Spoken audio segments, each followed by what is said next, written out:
Greetings everyone, I'm Mar. Once again, this is my opinion. As you can tell from the title up there, I'm continuing my trek through Game of Thrones Season 1. We're now on Episode 7, You Win or You Die.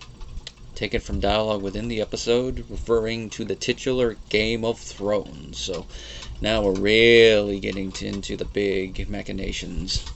If there weren't already stuff already, this is where things are really going to start going into what's a good analogy here? I was gonna say crap hits the fan, but it's being thrown at the fan more here. It doesn't hit the fan for another episode or so, and of course that's going to be the War of the Five Kings, and that's going to be the big arc for the next couple seasons. Now this episode is once again directed by Daniel Minahan, who directed the previous one. He also will direct several episodes in the future, and of course written by D&D. There's a couple scenes in areas where we only see that one scene, the Westerlands and Winterfell. The main action all take place in King's Landing or across the Narrow Sea, and there is some action up at Winterfell, just in the Wall, but not that much.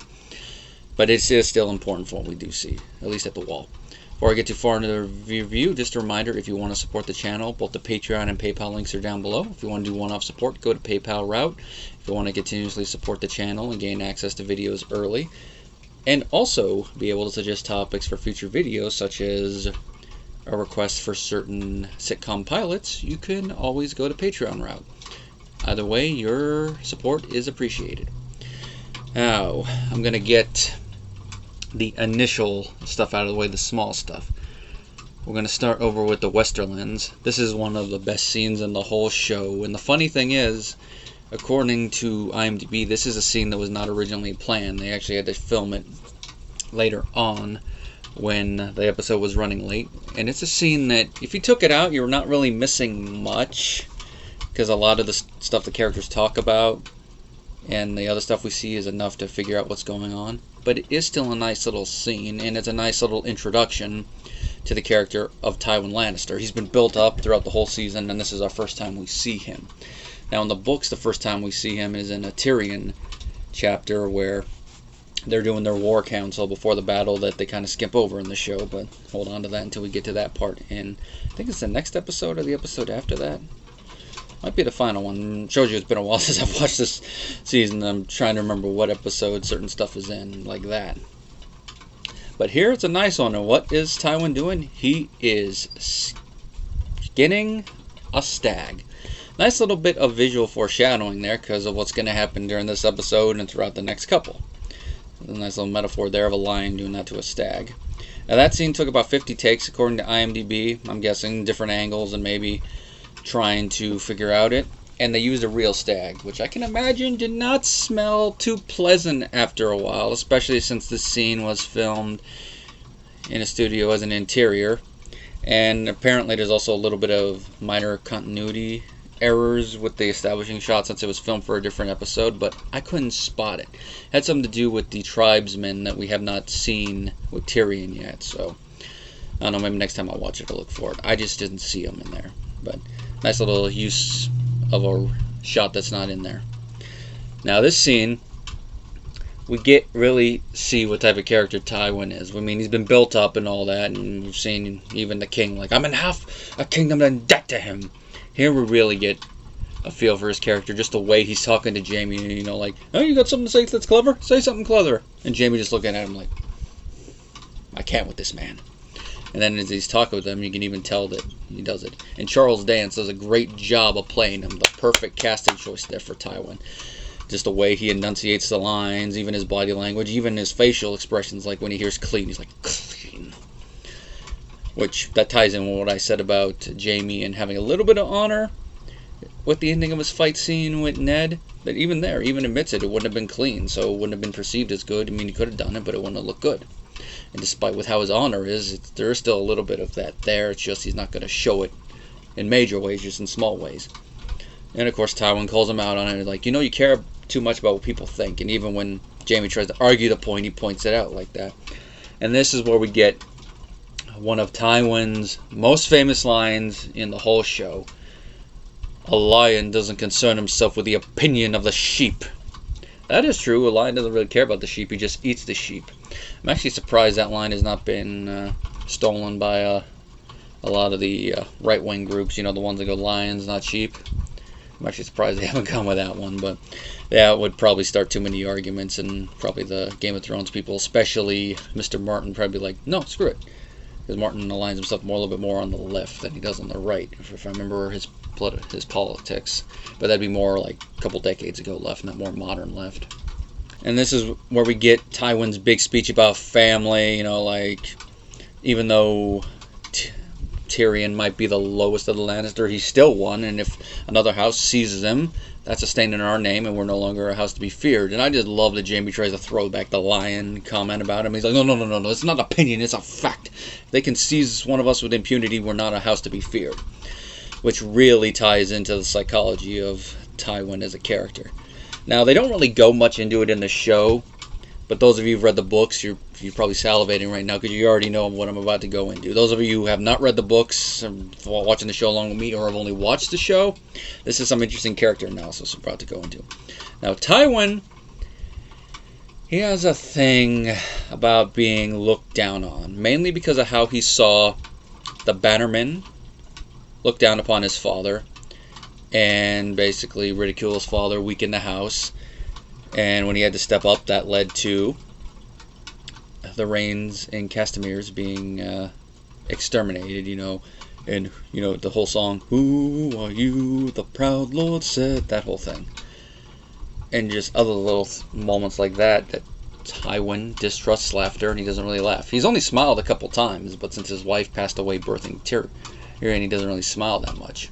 Now we get to see a very dry one at the beginning of Season 4, but we'll talk about that one when we get to that particular scene eventually. But his whole little thing about being anal retentive, about how other houses view them, about being the strongest house, that all ties into all the stuff he saw as a Ute.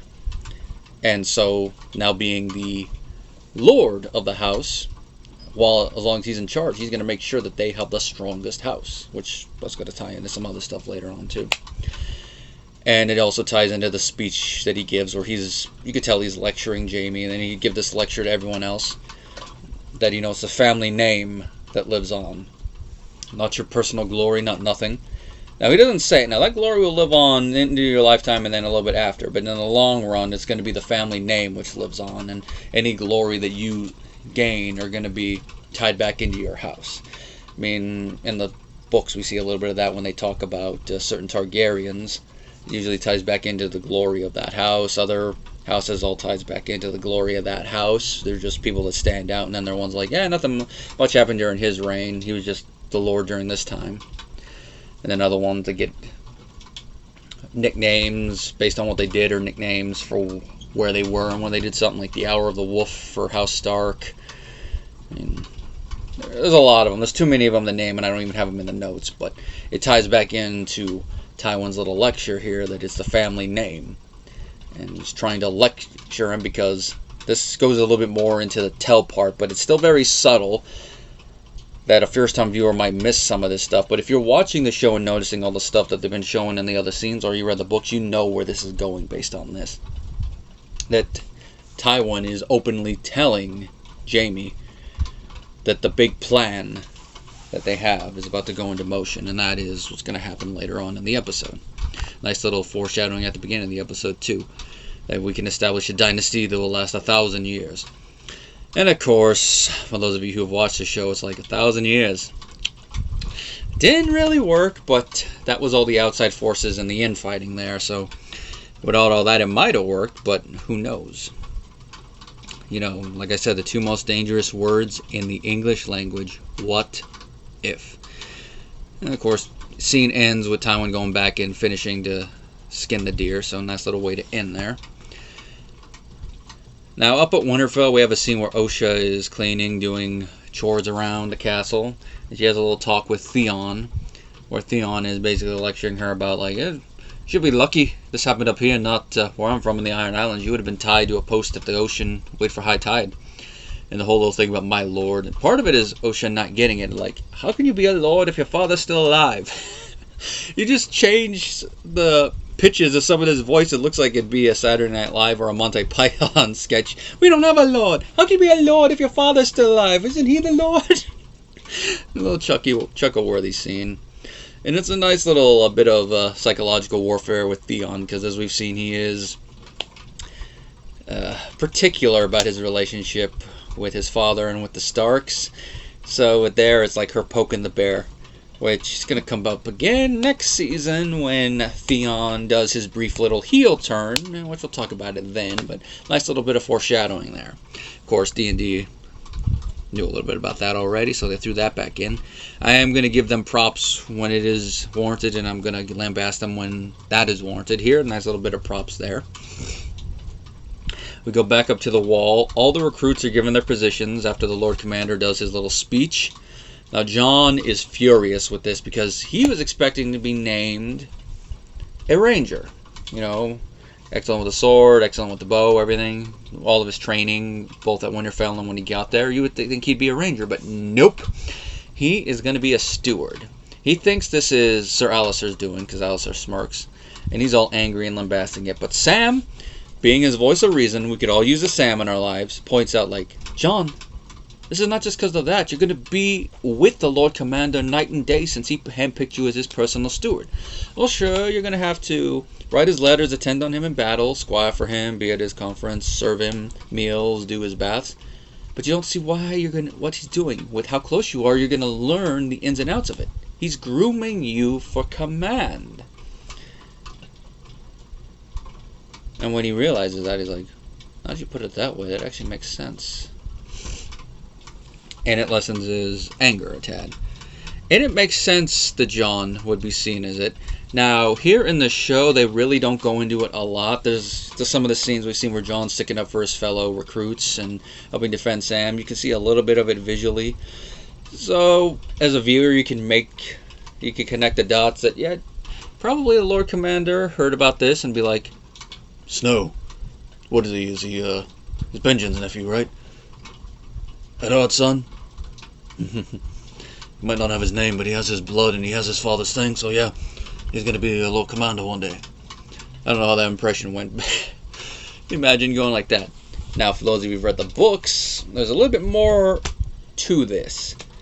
Because all the recruits being graduated at the same time doesn't happen. Only some of the ones that have been there a while are being graduated. Which does not include Sam. Now, of course, when Jon hears this, he's like, oh, crap. That means we're not going to be able to defend Sam anymore.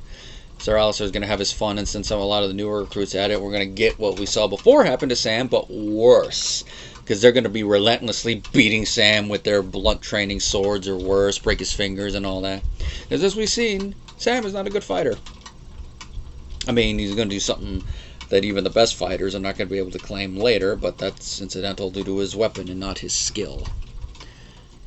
Now, what happens is that Jon's like, I gotta find a way to get him to graduate first, but who can I go to? Maester Aemon. So he goes and has a late-night conversation with Maester Aemon, points stuff out, and Aemon decides that, alright, I'll make it, I'll put in a good word and make sure that he graduates with you. And that ties back into this. Now with that, you can put two and two together that Aemon heard all this and like, this Jon fellow doing all this to protect his friend and fellow brother. Make sure that another one of the bullies cannot have their fun. I must have a chat with Lord Commander Mormont about this.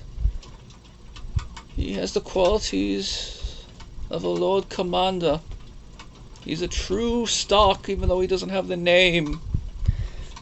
And go from that, and Lord Mormont probably like, alright, we'll do it. So there's a little bit more context there. Now, being that it's a show in a visual medium, and the fact that you only got so much time to devote to certain storylines, I don't blame them for taking that whole thing about why Jon's a steward from this and narrowing it down to the bare essentials. But it's something that's nice to go into here, give a little bit added context for those of you who have not read the books. And I'm going based on memory because I have not read that part of the book recently. I mean, I think it's been 3 years since I've read a Game of Thrones. But it's the book in the series I've read multiple times, so that part of it sticks out. That was one part that really jumped out at me when I was reading the book. That's a little different. Now, Jon and Sam take their vows before a heart tree. And once they're done, Ghost comes up and he has a hand, and he drops it. And this ties back into the establishing shot of the wall, where Benjen's horse comes back and Jon's really upset, like, where's my uncle? Now in the books, the whole thing about Benjen's disappearance is still a mystery.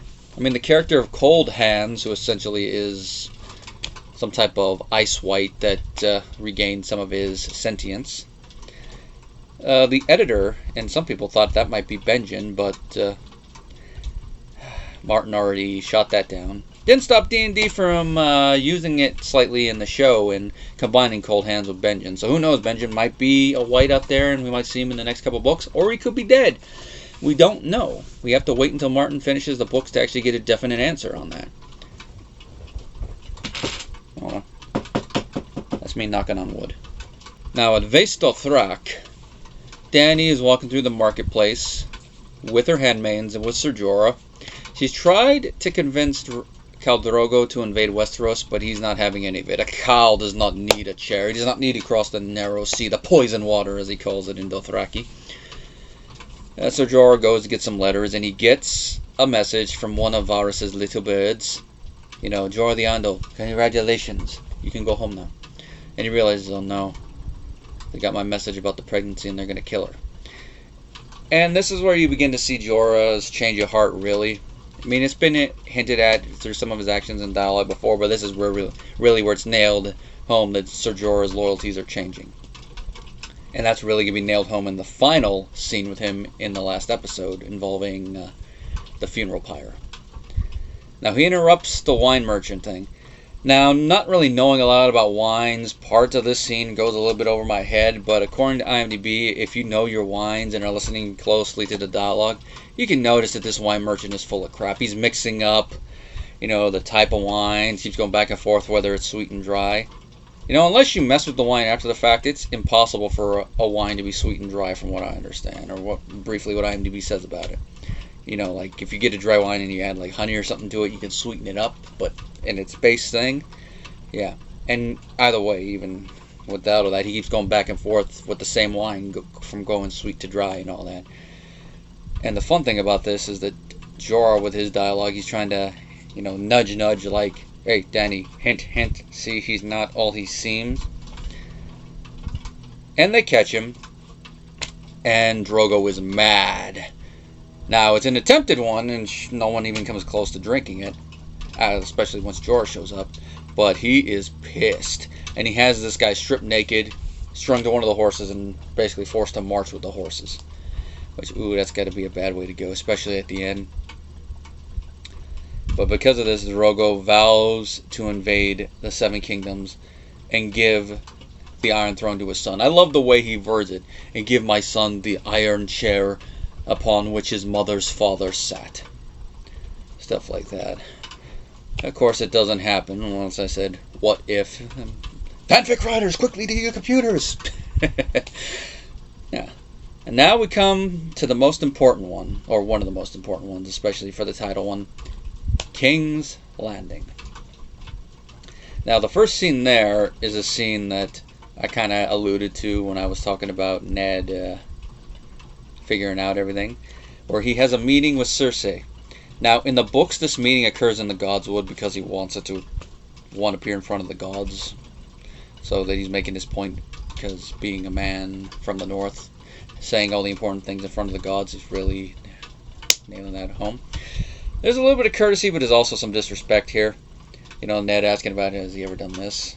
And then he gets right to the point, where he basically calls out the fact that Cersei has been having sexual relations with her brother. And she doesn't deny it. She admits it. Yep, I feel complete when he's inside of me.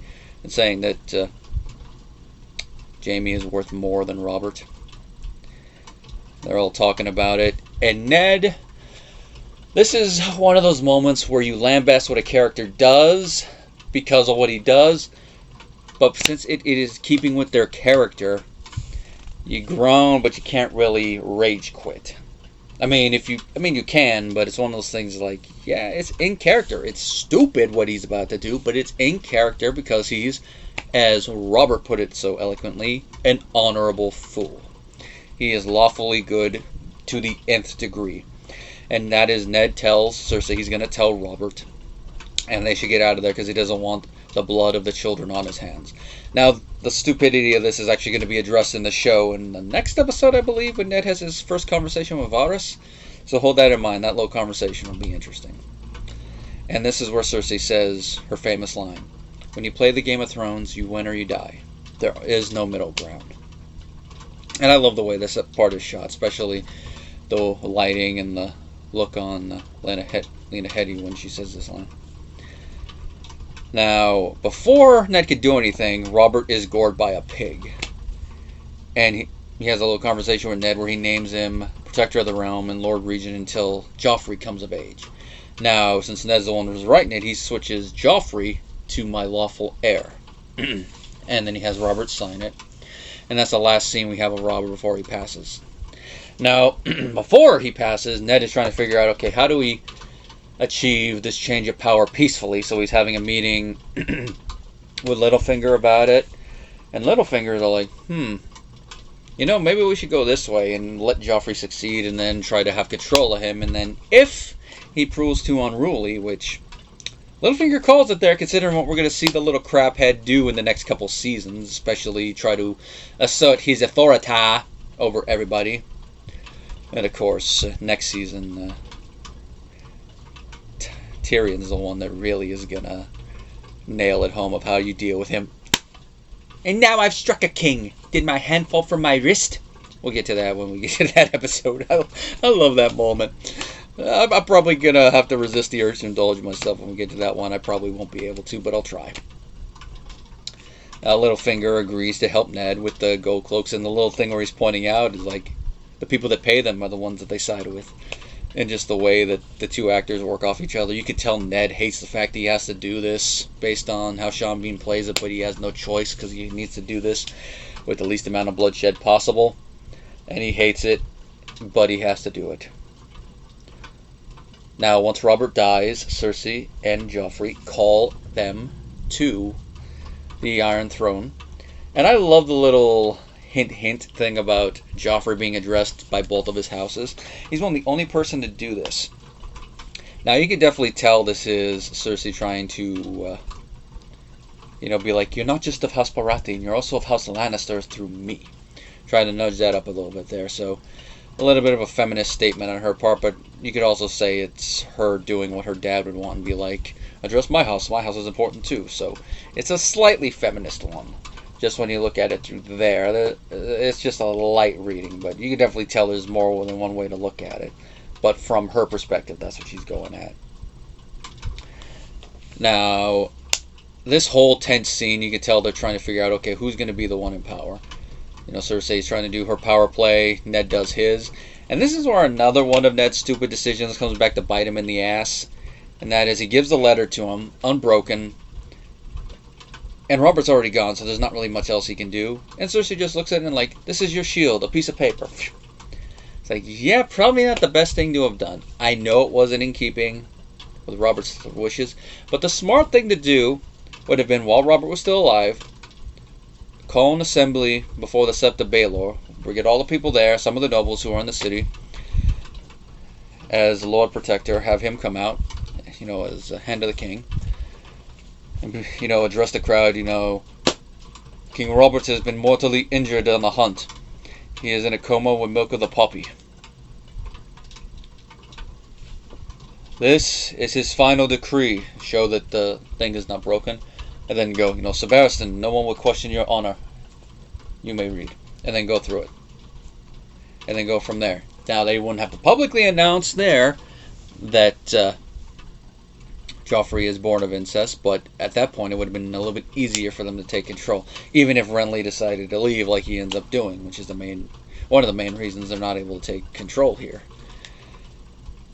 Because the main reason is the Gold Cloaks side with the Lannisters, and Littlefinger, being the little prick he is, takes the Valyrian dagger, puts it to Ned's neck, and says, I did warn you not to trust me.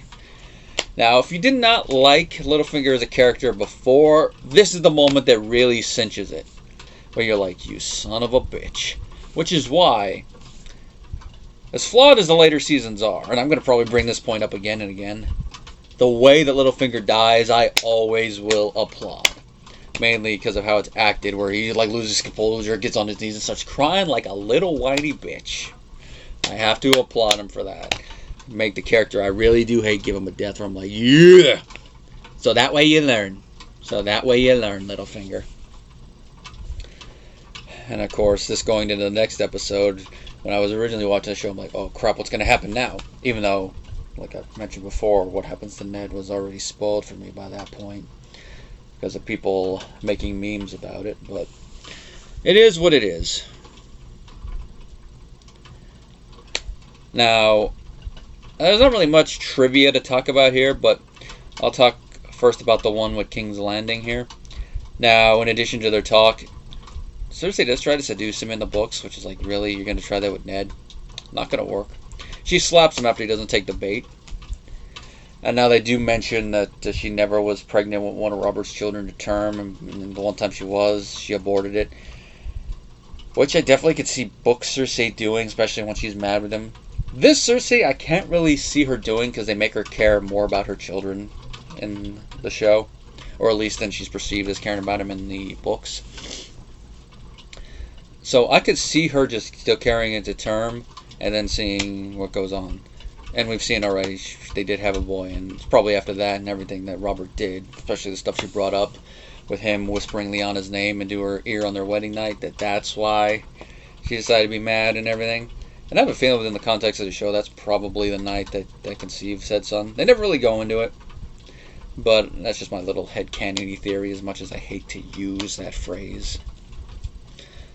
Now, it's not mentioned on the IMDb trivia, but it's during this moment where they're ranting that Cersei brings up the stuff about Jon Snow's mother that is not mentioned in the show, but brought up in the book about Ashara Dane, about the theory that she's the mother and all that. Now, I've brought up the whole thing about that multiple times, and as I've said, I am someone that goes into the R+L=J camp. But for the sake of world building and the characters themselves, I do like that in the book she does bring that up. For pacing, I can see why the show cut it out, especially if they're not going to really bring it up in the show. It would have been nice to have that little bit of, like, who's the mother? But in the show, they make it very, very obvious with everything, especially in the later seasons. Like, who else could be the mother? I'm just saying. Now, this episode is also where we get sexploitation 100% fully coined. I mean, we've seen moments before that go on sexploitations, which, if you don't know what that means, it's characters providing exposition against a backdrop of sexual activity or nudity. And there's been explicit nudity because we have to have our daily dose of TNA. But this is really where we get it, where we get a scene of Littlefinger pontificating about his backstory in a way that you have to do in a visual medium, because you can't really do it the same way unless you do the whole internal monologue, where some people would roll their eyes out and be like, all right, here. I mean, they did it with Dune. We probably have some of the fans of both of them going, oh no, they're doing a Lynch again. Even though I don't mind the inner monologue. I mean, it has a theater basis, so it makes sense to me. But that's just me. Yeah, but him doing that while two of his new prostitutes are practicing on each other, that's one of those moments where you're like, yeah, that's a little bit too much.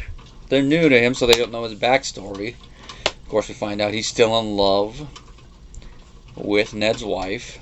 And find out, the whole thing about how he got that scar that he alluded to when he met Ned's brother. And go a little bit into his motivation and, like, this is the way he'll win. And that's part of the reason I actually do like the theory that the lie that started Robert's rebellion was Littlefinger's. If you don't know that theory, I don't think I brought it up, but the theory about it is that Ned's brother was told by Littlefinger at the end of the crossroads that, oh, by the way, I saw your sister be abducted by Prince Rhaegar. And then that set everything in motion. Why else would Ned's brother Brandon go into King's Landing and randomly said, Rhaegar, come out here and die! A lie. Best way. Another reason I think that Littlefinger's death is well warranted. Sex positions. We're going to have to deal with it for the next couple seasons. That's one thing I'm glad that tails off a bit near the end. But I'm sure there's probably some people out there that are like, I missed the TNA. Even though we do get some sex scenes later on, but they're not quite the same as this, to where it's like movement, soliloquy, while doing it. Oh no, this is another fun episode. Get some important stuff that happens. And with that ending, it's like, ooh, the thing's about to happen. And this is really where stuff really ramps up leading into the War of the Five Kings. The next couple episodes really going to set the stage for it. And I don't know if it's the next episode, but I think it's probably the episode after that or the last one. But when in the next couple episodes, I'm really going to be bringing some more book stuff into it. And unlike the previous ones, I'm actually going to have to go back and reread a chapter just so I can, talk a little bit more about it without relying too much on memory. And that's going to be because that one, they're not going to film because of budget. But we'll get to that when we get to that. Next episode should be fun. Till next time, guys.